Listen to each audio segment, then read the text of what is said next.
할렐루야.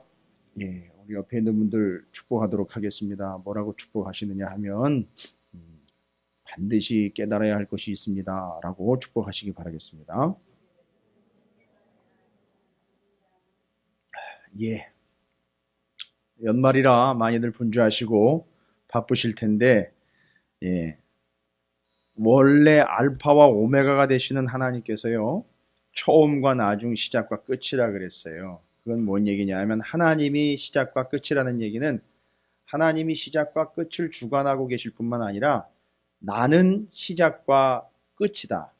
또 쉽게 얘기 드리면 그 모든 시작과 그 끝은 다 내 거다 이런 얘기예요. 그러니까 망년에 잘 하셔야 돼요. 잘못하시면 이 시작과 끝은 내 겁니다. 이렇게 하는 거예요. 뭐 신년 하례에 한다 그러고 망년에 한다 그러고 모이는 건 좋은데요. 잘못하면 주님께로 칼자루를 돌리는 수가 있어요. 그러니까 조심하셔야 됩니다. 하시는데 잘 하시라고요.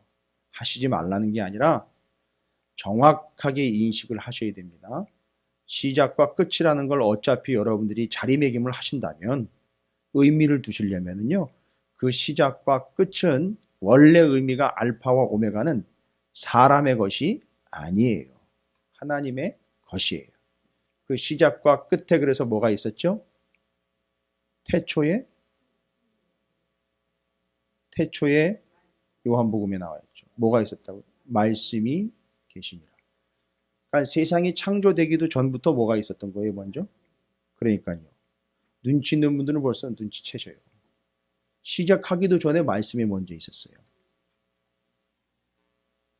그러니까 이해가 시작하기 전에 이미 말씀이 있었던 거예요.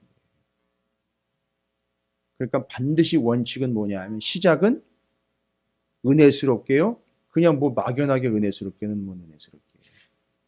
말씀이 있었기 때문에 말씀으로 시작하시는 거예요. 그래서 예배를 드리고 그래서 말씀을 나누고 하는 것들이 다 의미가 그런 의미가 있는 거예요. 그래서 제가 다른 건 말씀드리지 않는데 무엇이든지 시작할 때 처음 제가 지금까지 폐업 예배 요청은 한 번도 못 받아봤어요. 개업 예배 요청은 제가 상당히 많이 받았거든요. 근데 뭐 폐업 예배 요청은 제가 한 번도 받아본 적이 없어요. 시작은 그렇게 했는데 끝이 이 모양이다 뭐 이런 식인가 봐요. 그래서 끝은 제가 폐업 예배는 단 한 번도 드려본 기억이 없습니다. 개업 예배는 수도 없이 드렸는데 폐업 예배는 못 드려본 것 같아요. 그런 의미로 치자면 시작과 끝이 하나님 것이니까 되건 안 되건 그건 상관이 없어요. 그냥 처음과 끝, 시작과 끝이 하나님의 것이니 그렇게 시작하고 그렇게 마무리하는 거죠. 여러분 그런 의미를 잊지 마시기를 주님의 이름으로 축원을 드립니다. 그런데 지금 여기 우리 예레미야 30장에 보면 그렇게 또 끝을 맞는 이들이 있습니다. 이건 그냥 한 해를 보내는 아쉬움에 망년회를 하려고 하는 그런 분위기가 아니에요. 이건 망국의 조짐이 보이고 있어요. 그죠? 나라가 지금 망할 지경에 와 있어서 나라의 끝자락에 온 거예요.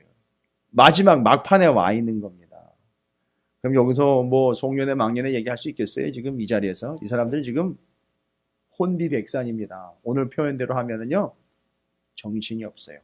사시나무 떨듯 떨고 있는 거예요. 이 30장은 분기점이 되는 장이에요. 예레미야 30장. 왜 분기점이냐면 30장으로 쫙 들어와가지고 잠깐 숨을 고릅니다. 숨 쉬어.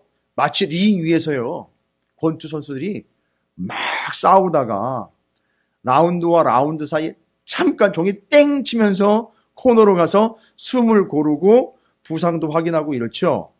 마치 그런 장이에요. 지금 30장. 그런데 그 앞에도 그렇고 그 뒤에도 그렇고 상황은 어떤 상황이요? 치열한 상황인 것처럼 지금 이 30장 앞에 뒤에 여러분 뭐 보시나 마나 다 알고 계시잖아요. 그죠? 앞부분에서는 계속해서 하나님 뭐라고 말씀하셨죠? 예레미야를 통해서 이제 너희들이 내가 그렇게 얘기를 했는데도 안 들었으니 이젠 망한다. 그러나 그걸 받아들여라. 망한다. 그러나 그건 끝이 아니다. 계속 얘기한 거예요. 망하는 얘기하는 거예요. 계속. 이거 망년회에다 비유겠습니까? 이거를. 나라가 지금 망하기 직전인데. 그 다음에 30장 이후로 넘어가면 이제 또 본격적으로 또 망하는 거에 대한 이야기가 되고 망하는 걸 전체적으로 이야기하고 있어요. 이 30장은 그 중간에 끼어 있는 소위 말하는 태풍의 눈이라고 그럴까요? 잠깐 숨을 고르는 자리인데 하나님이 여기서 야 잠깐 기왕 그렇게 되는 건 되는 거지만 아니 그렇게 돼야 되는 건 사실이지만 내가 한마디만 하고 가야 되겠다. 잠깐만 예레미야 너 잠깐만 와봐라. 내가 여기서 한마디 정확하게 내 의도를 좀 비추고 가야 되겠다. 알지? 예레미야 너 알지? 내가 지금 얘네들 말아먹으려고 그러는 거냐? 지금 이 북이스라엘과 북이스라엘이 이미 벌써 150년 전에 망했고요. 150년 기간 동안에 남유다만 지금 와 있는 거예요. 사울, 다윗, 솔로몬이 한 120년, 각각 한 40년씩 진행했고요. 남북으로 나눠져서 한 200년 지냈어요. 그 다음에 북이스라엘 망하고 남유다만 한 150년 왔어요. 그러니까 한 470년 돼서 500년 세월을 이렇게 이야기를 하고 있어요. 왕정 500년이라는 시간을 이야기하는데 궁금하시면 뒤에 현수막 있죠? 거기 보시면 이렇게 연대 다 나와 있습니다. 자, 그런 식이 그러니까 그렇게 지금 150년 동안이나 이미 150년 전에 북이스라엘 망함에 남유다만 왔는데 여기서 이제 남유다까지 망하게 되는 직전에 하나님이 잠깐 숨 좀 고르고 가자. 내가 좀 한마디만 하고 가야 되겠다. 무슨 얘기냐 하면 너희들이 뭔가 지금 오해를 할 수도 있는데 분명히 하나님이 예레미야를 통해서 계속 망한다는 이야기를 하다 보니까 하나님이 우리를 작살내려나 보다. 여기서 그냥 다 접어버리시려는 모양이다. 라고 오해를 할 수도 있는데 여러분 하나님의 본심이 뭐예요? 걷어버리고 마치 뭐 더덕밭이나 고구마밭 다 뿌리채켜가지고 그냥 싹 다 갈아엎어가지고 내년도에 새거 심으려고 하는 것처럼 그렇게 싹 갈아엎으려고 하시는 거예요? 아니죠. 야, 조금 내가 걱정스럽고 염려되는 바가 있는데 내 본심을 좀 알았으면 좋겠다. 나는 너희들을 다 작살내고 파탄을 내고 끝장내려고 하는 것이 아니라 내 본심은 너희가 어떻게 되기를 원한다는 거죠? 이 바벨론의 이 포로 생활과 주변에 있는 여러 나라들에 의해서 고통을 당하는 것, 이 문제 해결이 목적일까요? 하나님이? 예, 여러분 이제는 아마 감이 잡히실 거예요. 그냥 단순히 우리 삶에서 일어나는 문제의 해결만을 위한 것이 아니라 문제가 해결되면 뭐예요? 문제 또 나와요. 또 반복됩니다. 또 거듭돼요. 또 다른 문제가 또 튀어나와요. 그렇죠? 그러니까 그 문제 해결을 위해서 예수를 믿다 보면 함정도 없습니다. 예수님은요 택배기사나 신부름꾼이 돼야 돼요. 그놈은 일 뒤치다거리 하다가 볼 일 다 봐요. 날 셉니다. 그러나 하나님의 본심은 여러분에게 닥치는 문제 하나하나를 건수를 잡아서 그거 해결하시려고 하는 것이 아니라 본질적으로 뭘 이루려고 하시는 거죠? 우리를 구원하시려고 하는 게 하나님의 목적이란 말이에요. 그게 오늘 1절부터 3절까지 아예 처음부터 쐐기를 받고 시작을 해요. 자, 잠깐만 내가 하려고 하는 얘기는 내가 지금 이렇게 너희들을 바벨론의 포로로 끌려가게 하려고 하는 거는 너희들이 정말 망했으면 좋겠다 이 개념이 아니라 너희들이 구원 얻기를 바라는 내 본심 때문이다. 이걸 잊어서는 안 된다. 그러니까 어떻게 해요? 끌려갈 때 끌려가더라도 내 마음만은 절대 잊지 말아라.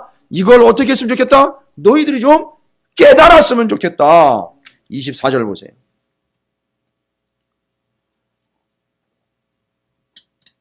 여호와의 진노는 그의 마음에 뜻한 말을 행하여 이루기까지는 뭘 뜻하신 거예요 도대체? 여러분 뭘 뜻하신 겁니까? 그렇죠. 바벨론도 보시지 마세요. 그 외에 더 센 나라가 나타나는 거 그런 것도 보시지 마시란 말이에요. 뭐 환경 바뀌는 거 이런 거 보지 마세요. 누굴 봐야 돼요? 나를 봐야지요. 우리를 봐야지요. 그 우리를 향한 하나님의 진정한 뜻하신 바는 뭐란 말이에요? 구원이란 말입니다. 그 구원, 그걸 뜻하신 바라는 거예요. 나 한 영혼이 구원 얻는 거, 그거 뜻하신 바라는 거예요. 여러분, 이 마음이 느껴지세요?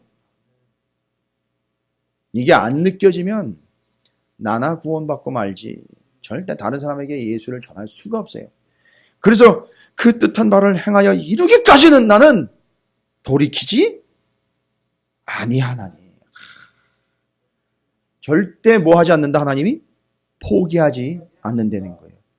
너희가 끝날에 그것을 어떻게 되리라? 깨달으라. 왜 끝날까지 가요? 왜 다 망하고 주님 다시 오실 때 그제야 깨닫고 아이고 내가 잘못했네. 아이고 내가 눈치를 못 챘네. 왜 그제야 깨닫습니까? 이제 좀 일찍 깨달으면 어때요?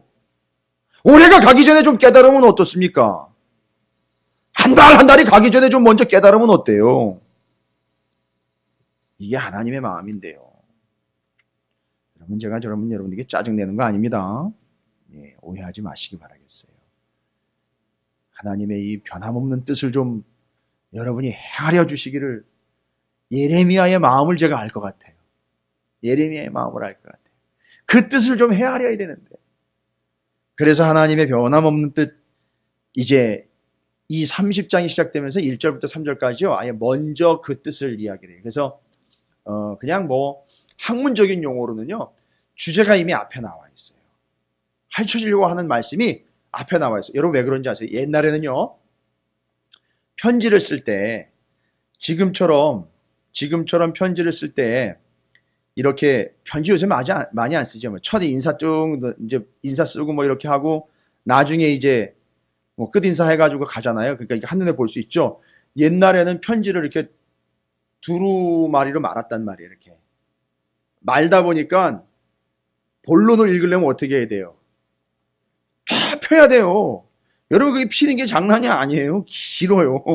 그러면 그 본론을 보려면 쭉 펴가지고 가운데를 봐야 돼. 그죠? 그러니까 어떻게 써야 돼요? 본론 하려고 하는 얘기를 앞에다 써요. 그러면 쭉 펼쳐보고 이거 읽을만 한 거구나. 그럼 그때 이제 읽기 시작하는 거예요. 쭉 펴가면서.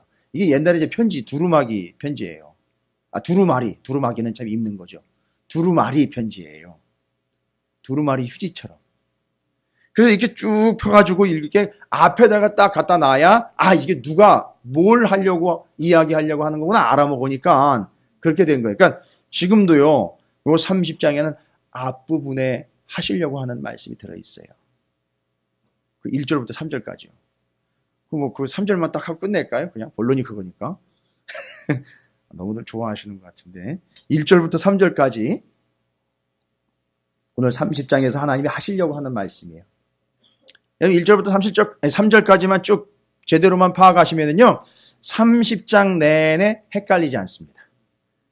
다 이해가 돼요. 이렇게 왔다 갔다 하면서 막 혼란스럽지 않고요. 그러면 1절부터 3절까지 한번 살펴볼게요. 하시려고 하신 말씀이 무엇인지. 여호와께로부터 말씀이 예레미야에게 임하여 이르시니라. 참 예레미야 바빠요. 그런데요 힘들거나 짜증 한번 내지 않고 하나님 말씀이 임할 때마다 예레미야는 참 순종하면서 그대로 받았어요. 참 제가 요즘에 계속 예레미야를 묵상을 하면서 내가 이래야 되는데 나도 이런 모습이면 좋겠다. 얼마나 행복했을까. 힘들지만 예레미야가. 그러니까 늘 하나님의 말씀이 늘 임하는 거 아니에요. 그죠? 여러분 제가 예레미야 보면서 제사장을 떠올렸어요. 늘 하나님의 불이 꺼지지 않는데 하나님 그 불 속에서 얘기하시는 거 아니에요. 그죠? 뭐 불이 또 이렇게 그냥 그 장식용 벽난로에 빨간색 불만 이렇게 조명만 켜져 있는 그런 불이 아니잖아요. 실제로 불이 또 따뜻하잖아요. 그죠? 그러니 또 얼마나 또 그 뜨끈함 속에서 하나님의 말씀이 쫙 매일매일 선포되면서 그 제사장이 얼마나 행복했을까. 근데 예레미야가 매일매일 그 하나님의 말씀을 계속 받는 거예요. 참 부러움 가운데에서 예레미야가 그 본질을 잃지 않도록 늘 말씀이 임합니다. 뭐라고 말씀하시느냐 하면 2절에 보세요. 이스라엘의 하나님 여호와께서 이와 같이 말씀하여 이르시기를 내가 내게 일러준 모든 말을 책에 기록하라. 예전에는 이런 얘기가 없었거든요. 그런데 하나님이 말씀을 줄 테니까 가서 말씀을 어떻게 하라래요? 전하라 그랬잖아요. 지금은 뭐 어떻게 알아요? 말씀을 적으라는 거예요. 기록을 하라는 거예요. 그래서 책으로 만들으라는 거예요. 그러면 여러분 요때 적었던 말씀의 책이 있겠죠. 그렇게 된다면요. 비록 많은 양은 아니지만 30장에 있는 내용을 적으셨을 거 아니에요. 그죠? 예레미야 어르신께서 적어서 만들어 놓은 게 있을 거란 말이에요. 그거 어디 갔을까요? 그렇죠. 그들이 깨닫기 전까지 그게 진짜라는 걸 몰라서 소홀히 취급을 했겠죠. 그러다가 바벨론의 포로로 끌려가서 당하다 보니까 예레미야가 이야기한 게 맞았다는 거예요. 그래서 그때 이후로 이미 포로가 되어 나온 다음에 예언자들의 예언서들이 부랴부랴 수집이 됐어요. 그렇게 얘기해가지고 기록으로 남겨놓은 거와 그렇게 얘기했던 걸 기억을 떠올려가지고 잊지 않고 빨리 기록을 해가지고 남겨놓은 게 지금 우리가 읽고 있는 예언서예요. 그래서 여러분 이 말씀은요, 하나님이요, 깊은 의도를 가지고 하신 말씀이에요. 그러니까 그 말씀을 기록을 하라라는 말은, 기록하라라는, 적어놓으라, 받아서 적어놓으라는 말은 첫 번째, 절대 뭐 하지 말아라? 잊지 말라는 거예요. 아, 이제 눈치가 너무 빨라지셨어요. 맞아요. 절대 잊지 말아라. 두 번째는요, 말씀을 기록으로 남겨놓는다는 거는 이게 나중에 뭐가 되는 거예요, 결국은? 여러분 만약에 거래하다가 기록으로 남겨놓으면 그게 뭐가 돼요? 증거가 되죠. 그죠? 근데 이거는 무슨 증거냐 하면 절대 잊지 말아라. 그리고 하나님이 말씀을 기록하라고 이야기하는 것은 봐라 나중에 어떻게 되는지 말씀대로 그렇죠. 이루어지는지 아닌지 봐라는 얘기예요. 그러니까 이게 두 가지 아주 중요한 겁니다. 기록된 거는요. 기록하라는 건 첫 번째 절대 잊지 말아라. 두 번째 반드시 이루어진다. 만약에요, 사람들이요, 원래 사람이 좀 악하잖아요. 기록을 해라고 그래가지고 기록을 해놨는데 하나님이 나중에 마음이 좀 바뀌셨어요. 그래가지고 계획을 수정을 하셨어요. 그럼 어떻게 할까요? 사람이요? 당장 쫓아갑니다. 하나님 계약 위반이에요. 분명히 여기다 이렇게 말씀하셨는데 이거 아닌 거 아니지 않습니까? 이렇게 말씀을 바꾸시면 어떻게 해요? 우리 사람 간에도 이런 건 없는 법인데 하나님이 그러시면 되겠어요? 이럴 거란 말이에요, 우리가. 그거를 하나님이 의식해서 하신 건 아니고 하나님도 그 마음이신 거예요. 절대 잊지 말아라. 반드시 이루어진다. 보세요. 그래서 절대 잊지 말아라. 반드시 이루어진다 하는 의미로 기록된 것이 뭐예요? 이거의 성경이란 말이에요. 여러분, 여러분에게 이 성경이 그런 의미가 되어 계십니까? 절대 잊지 말아라. 내가 말한 건 말한 거대로 난 이룬다. 여러분 이거 잊지 않으려면 어떻게 하셔야 됩니까?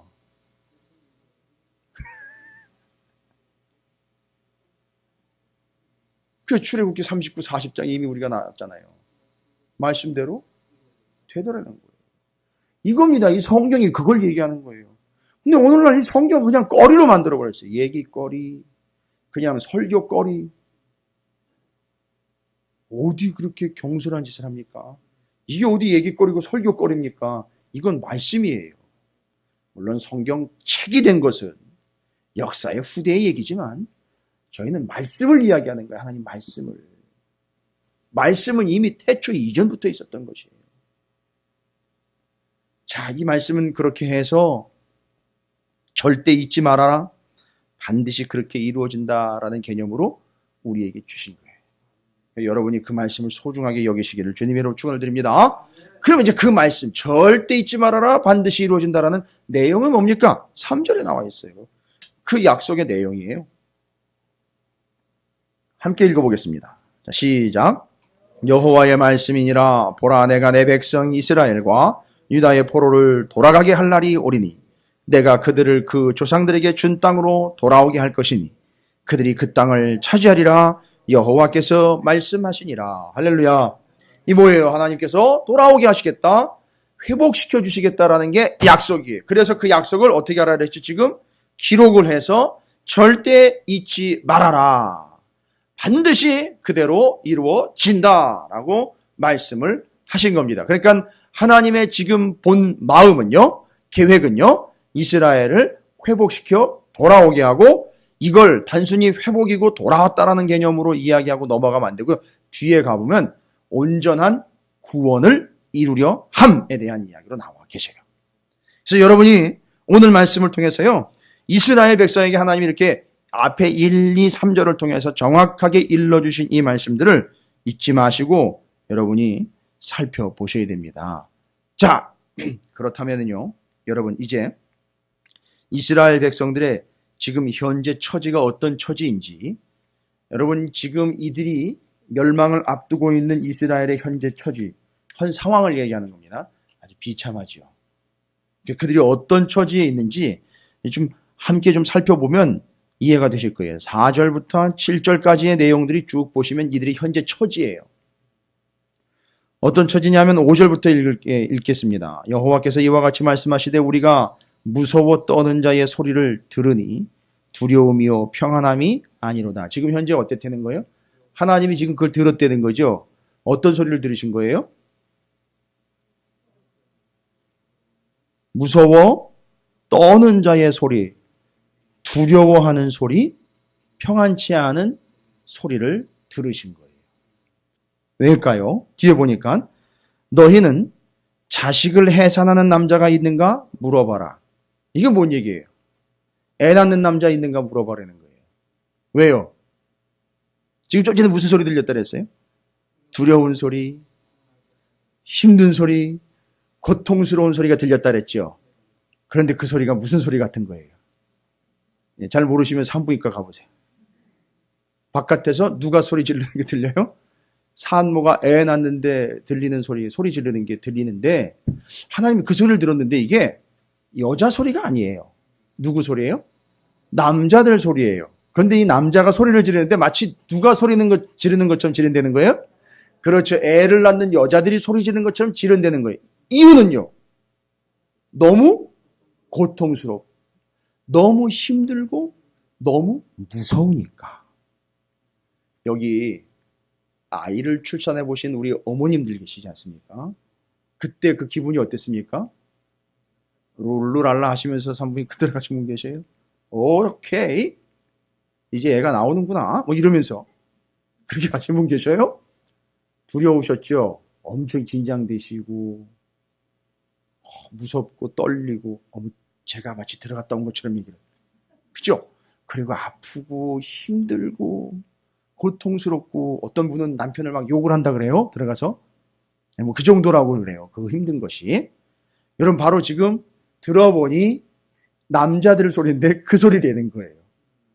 그러니까 꼭 남자가 애 낳느라고 소리 지르는 것처럼 들린다는 거예요. 그 고통이 얼마나 큰지.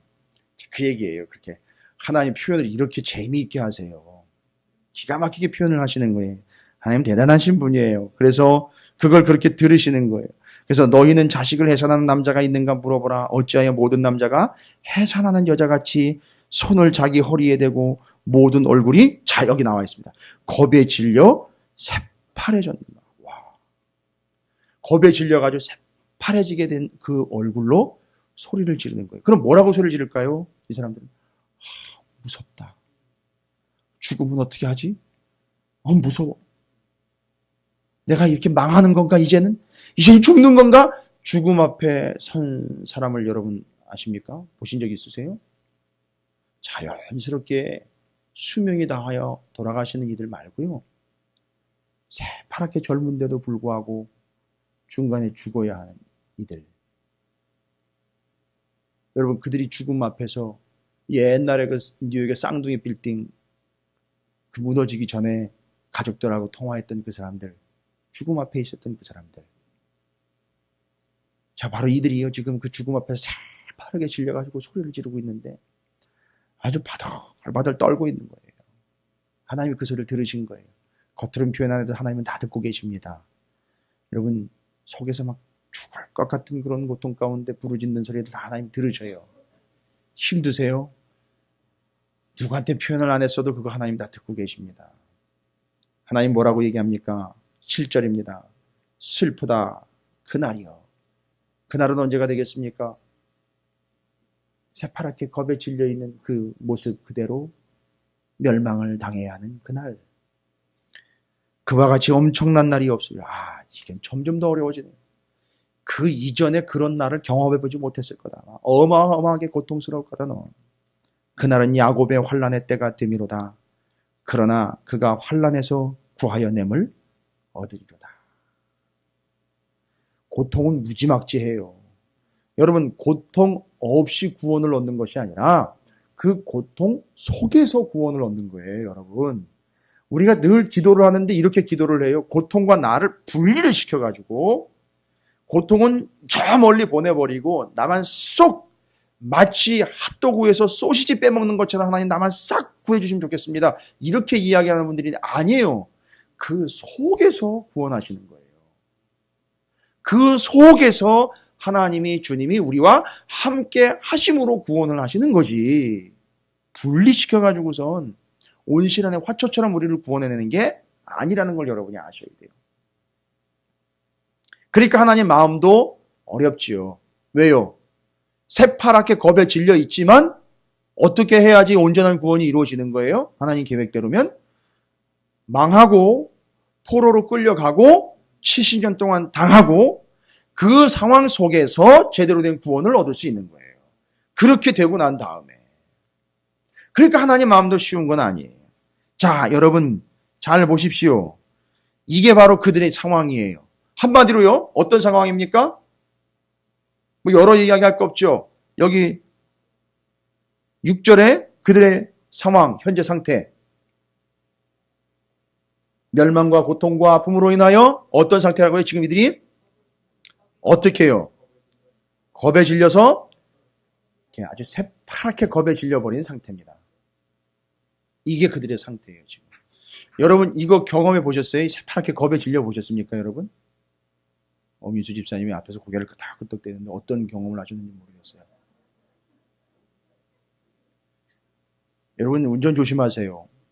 운전하시면서 이거 가끔씩 경험해요. 그죠? 늘 안전운전 하시기 바랍니다.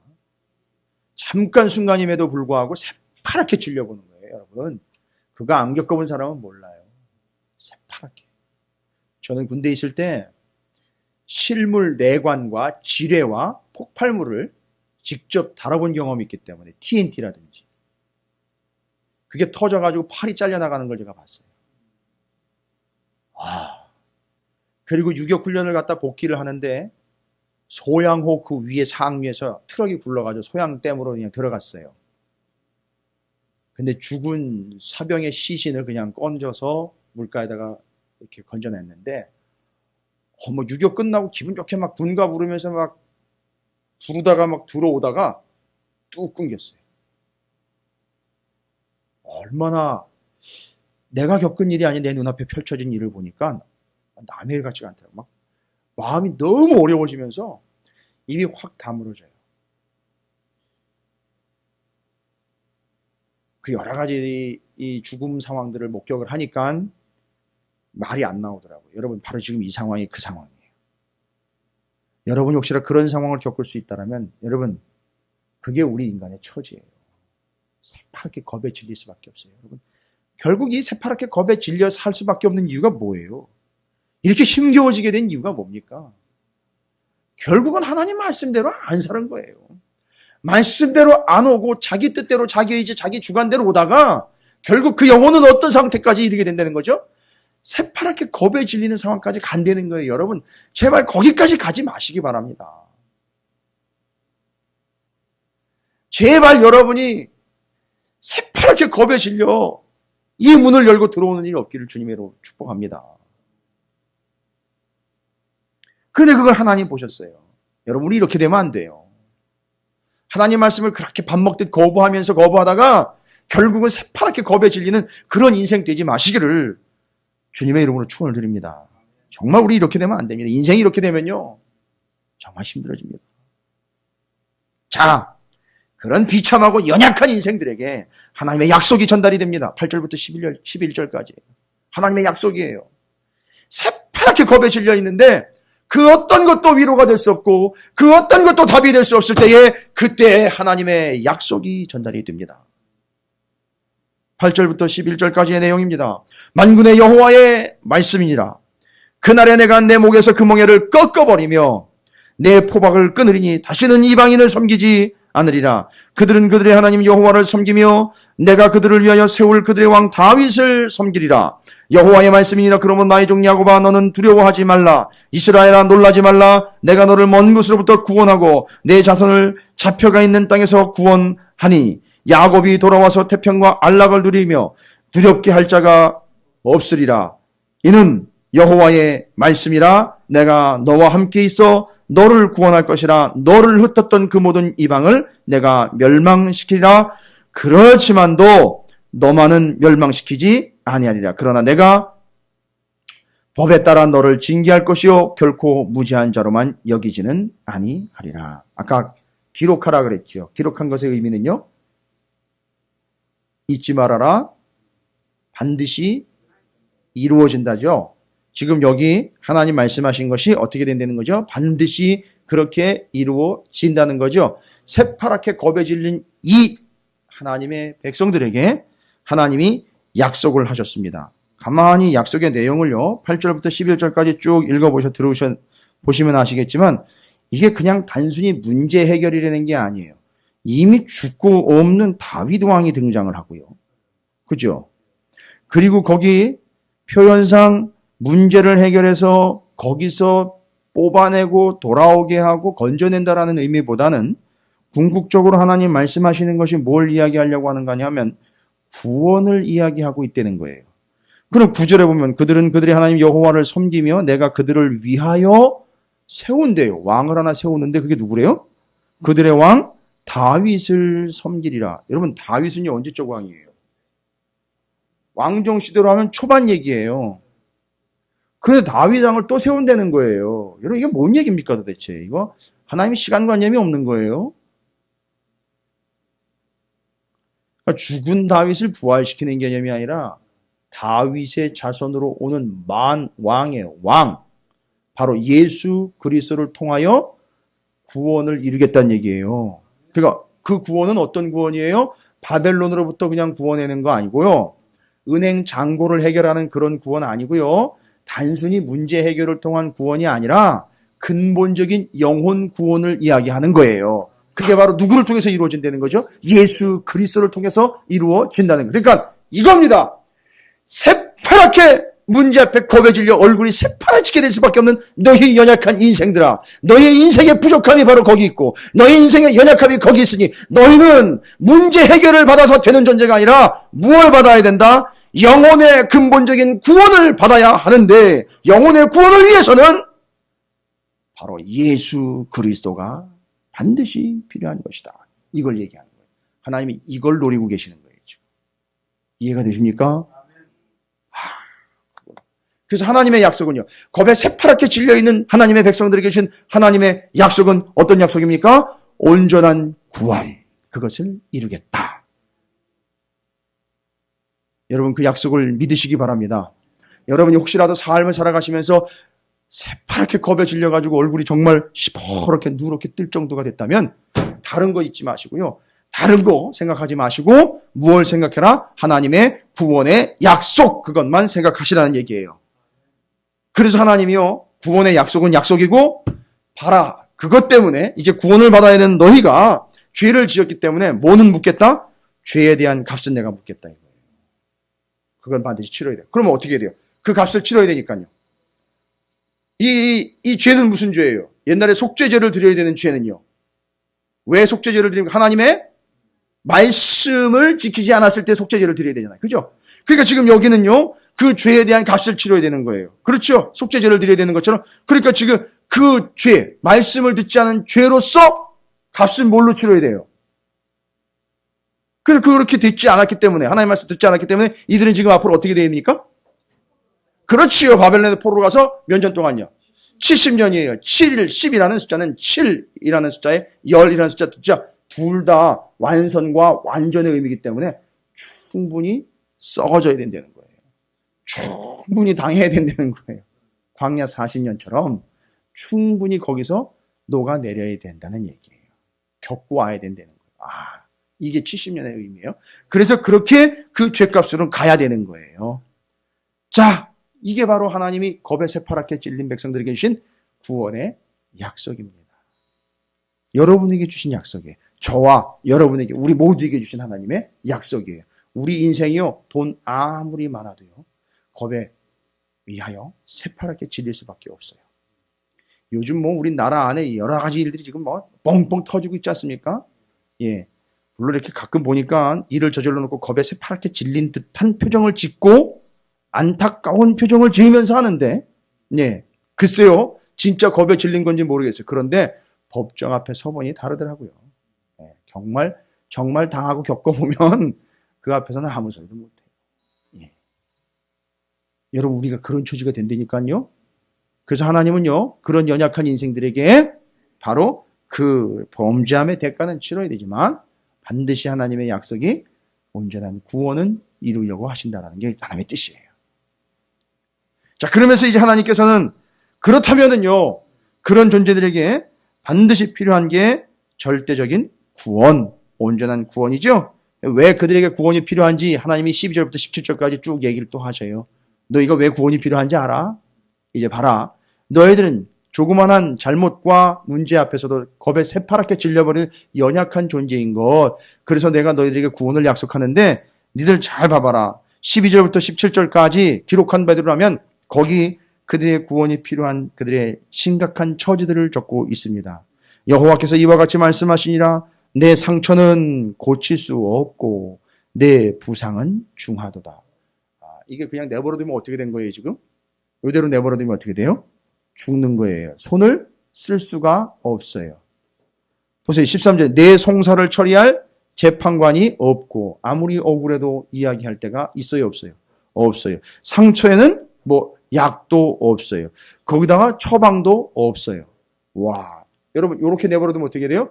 겁에 새파랗게 질리다가 질리는 걸로 끝나는 게 아니라 실제로 죽게 되는 겁니다. 이게 우리 처지란 말이에요. 구원이 필요한 이유예요. 구원이 반드시 필요한 절대적인 우리의 상황과 컨디션이란 말이에요. 14절 너를 사랑하던 자가 다 너를 잊고 찾지 아니하니. 여러분 너를 사랑하는 자가 다 너를 잊고 너를 찾지 아니하니. 이번 주일날 이야기 말씀 나눌 건데요. 나병에 대한 얘기예요. 이게 딱 읽다 보니까 딱 그게 나오네요. 너를 사랑하던 자가 너를 잊고 찾지 아니하니. 여러분 나병에 걸리면 어떻게 돼요? 진 바깥으로 끌고 나가서 동네 바깥에서 외곽에다가 거기다 따로 수용소를 만들어서 거기서 나병에 걸린 환자들끼리 모여 살아야 돼요. 그리고 그들은요 갖다 주는 거대로 먹어야 돼요. 어떻게 할 수가 없어요. 본인 스스로 할 수가 없습니다. 그래서 갖다 주면은 먹고 안 갖다 주면 죽는 거예요.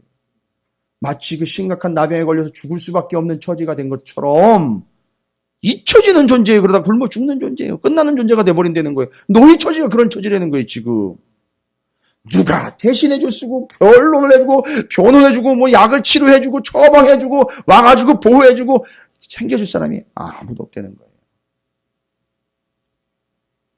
그 계속됩니다.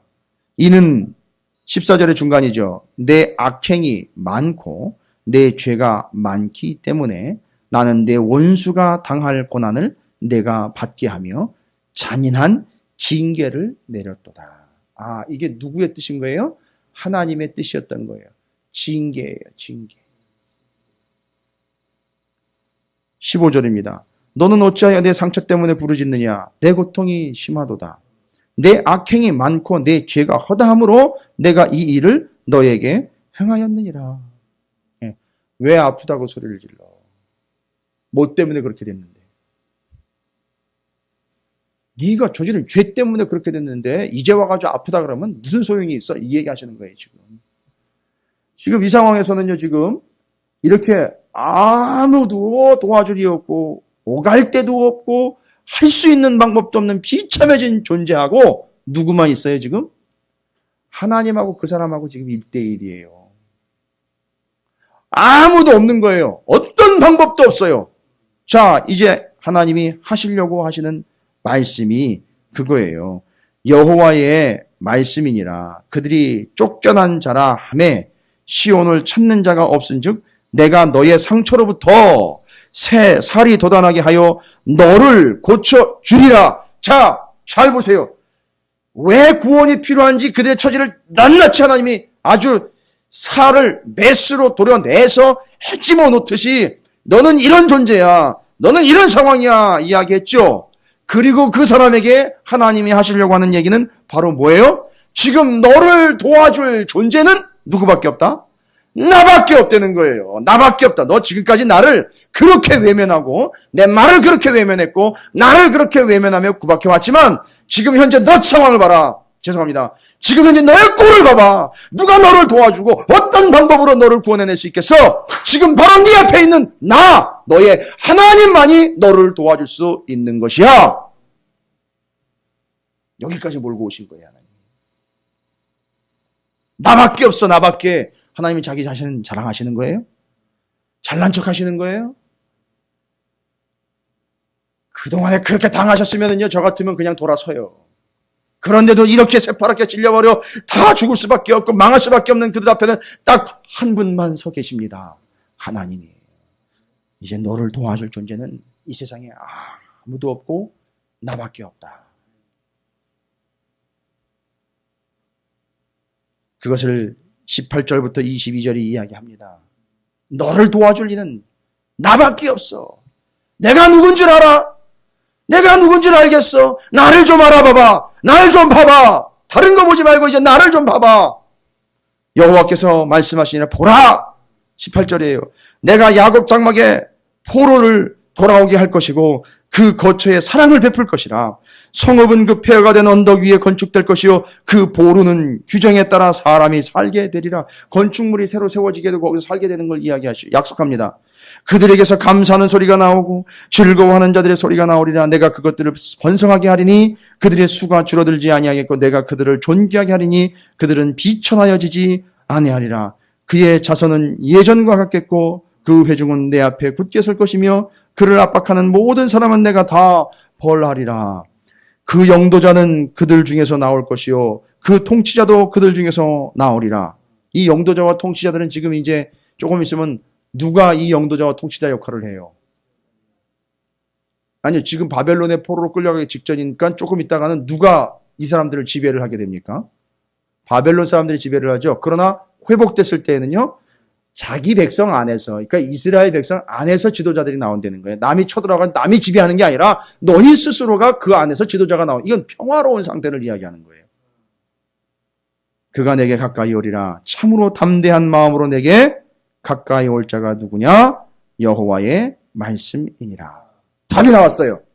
지금까지 하나님 다 얘기하셨어요. 너의 처지가 어떤 처지고 너가 얼마나 심각한 상황이고 지금 너의 앞에는 누구밖에 없다? 나밖에 없다. 그러니까 너를 구원할 이는 누구밖에 없다는 거죠? 하나님밖에 없고 지금 문제가 해결되는 게 그 관건이 아니라 너는, 내 민족은, 내 영혼은 어떻게 하는 게 관건이라? 구원받아야 된다. 그러니까 지금 내가 그걸 할 수밖에 없고 너는 나 아니면 구원을 못 받는다. 그러니까 네가 지금 유일하게 할 수 있는 딱 한 가지 방법은 뭐냐?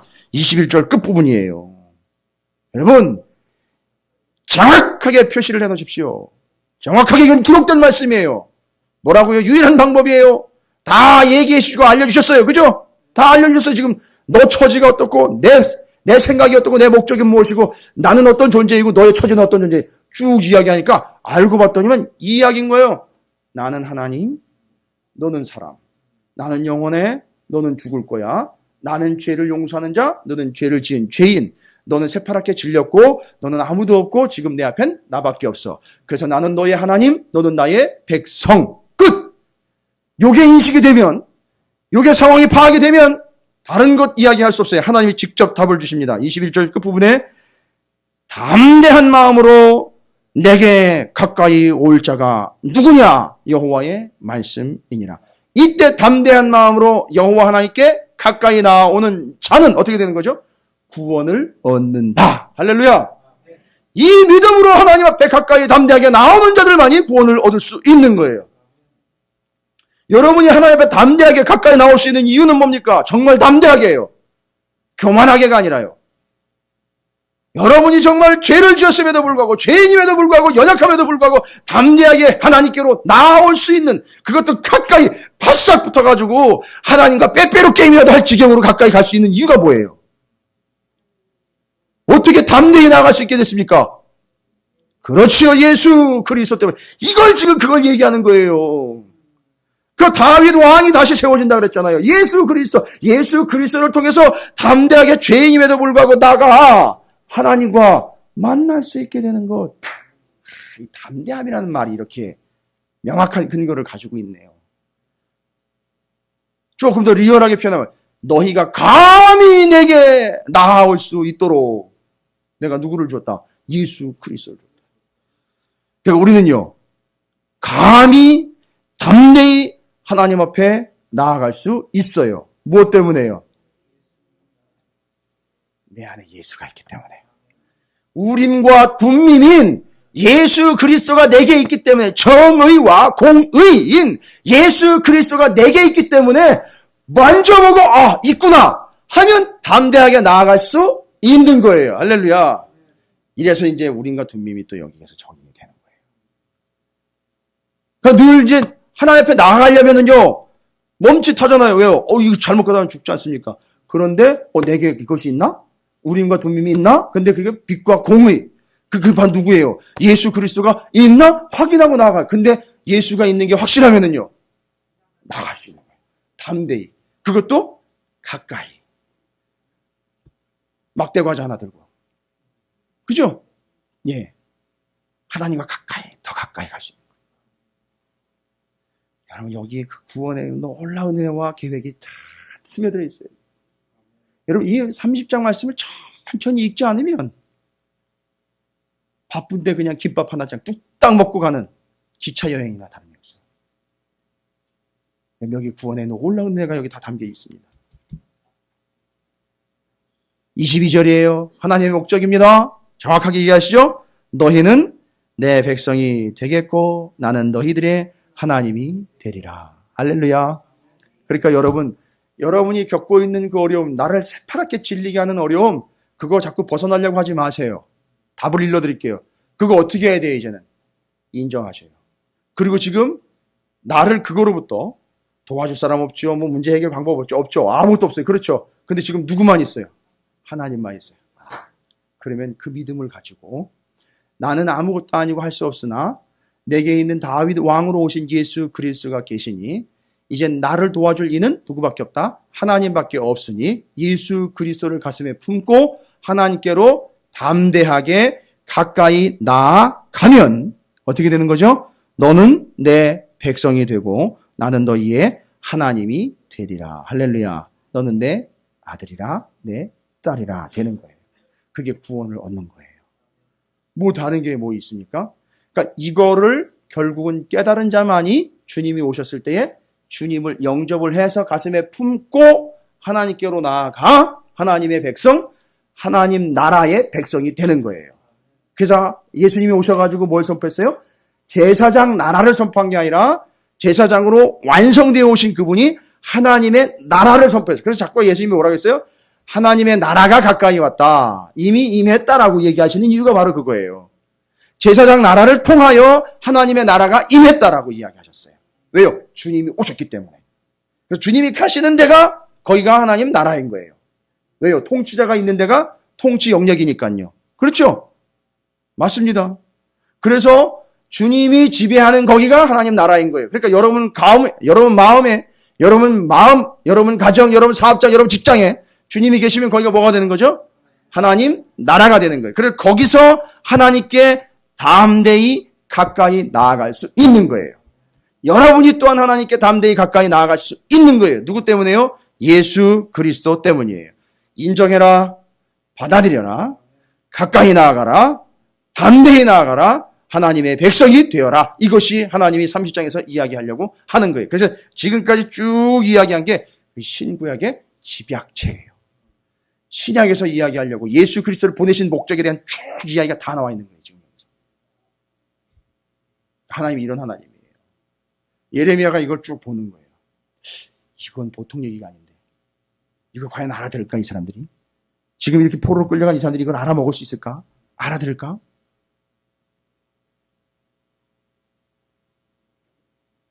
그러나 하나님께서 명확하게 일러주신 바를 깨닫는 사람들이 70년 동안 거기 가서 70년을 지내고 돌아와 하나님의 뜻을 받아들였다는 거죠. 정리합니다. 23절과 24절에서 이런 하나님의 본심과 본뜻을 다 이야기하시고 이제 뭐라고 결론을 내리시는지 보세요.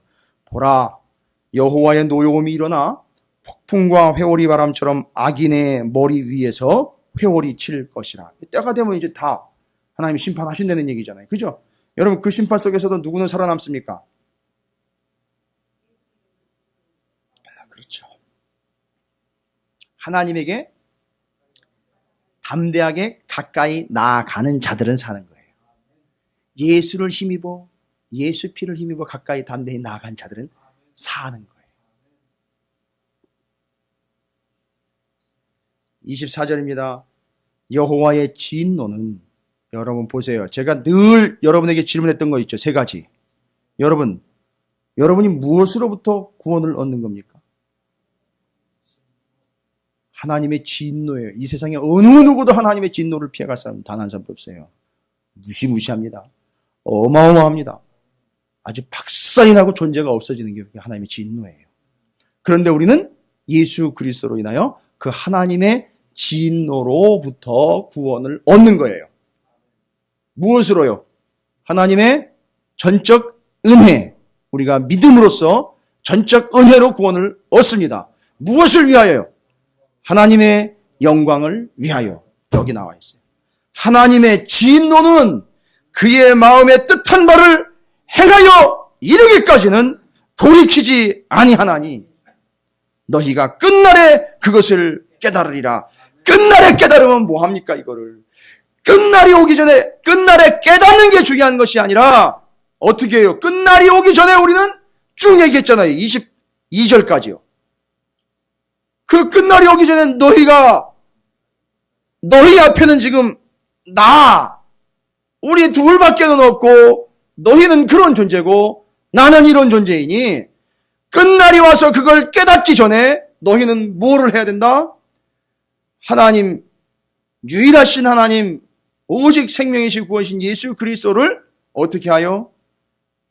받아들여 믿음으로 담대하게 가까이 나아가 구원을 얻는 존재가 되어야 된다는 거예요. 마지막 때 그 일이 일어나고 난 다음에 깨달으면 무슨 소용이 있겠습니까? 그 일이 터지기 전에 깨닫고 믿음으로 돌아와 하나님을 영접하고 주님을 영접하여 구원 얻는 자가 되기를 바란다. 늦게 깨닫는 자 되지 말고 먼저 구원 얻는 자가 되기를 바란다. 할렐루야. 여러분 무엇을 선택하시겠습니까? 마지막 때 그랬었구나 깨닫는 자가 되시겠습니까? 미리 그것을 알고 구원을 얻는 자가 되시겠습니까? 미리 구원받는 자가 되시기를 주님의 이름으로 축원을 드립니다. 옆에 있는 분을 축복합니다. 늦게 깨닫지 말고 먼저 구원을 받읍시다 라고.